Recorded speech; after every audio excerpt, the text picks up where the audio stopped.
রাজবাড়ীর গোয়ালন্দ উপজেলার দৌলতদিয়া ৭ নম্বর ফেরিঘাটে নিয়ন্ত্রণ হারিয়ে পদ্মা নদীতে পড়ে গেছে এসবি সুপার ডিলাক্স পরিবহনের একটি যাত্রীবাহী বাস।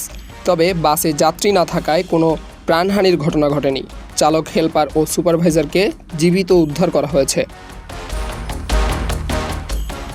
আজ সকাল ৯:৩০টার দিকে এই দুর্ঘটনা ঘটে। কুষ্টিয়া থেকে ছেড়ে আসা বাসটিতে ৩৭ জন যাত্রী ছিলেন। দৌলতদিয়া এসে ফেরিতে ওঠার আগে সব যাত্রীকে নামিয়ে দেওয়া হয়। পরে চালক, হেলপার ও সুপারভাইজার বাসটি ফেরিতে তোলার সময় বাসটি হঠাৎ নিয়ন্ত্রণ হারিয়ে পাশের একটি ফেরির র্যাম্পে আঘাত করে। এতে র্যাম্প ভেঙে বাসটি সরাসরি পদ্মা নদীতে পড়ে যায়। দুর্ঘটনার পর স্থানীয়দের সহায়তায় বাসের চালক, হেলপার ও সুপারভাইজারকে জীবিত উদ্ধার করা হয়। তাদের গোয়ালন্দ উপজেলা স্বাস্থ্য কমপ্লেক্সে চিকিৎসা দেওয়া হচ্ছে। খবর পেয়ে ফায়ার সার্ভিস, পুলিশ, র্যাব, নৌপুলিশ, বিআইডব্লিউটিএ এবং ডুবুরি দল ঘটনাস্থলে উদ্ধার অভিযান শুরু করে। পরে উদ্ধারকারী জাহাজ হামজা ঘটনাস্থলে পৌঁছে নদী থেকে বাসটি উদ্ধার করে। Abdullah Al Mamun, news desk, Public Tribune.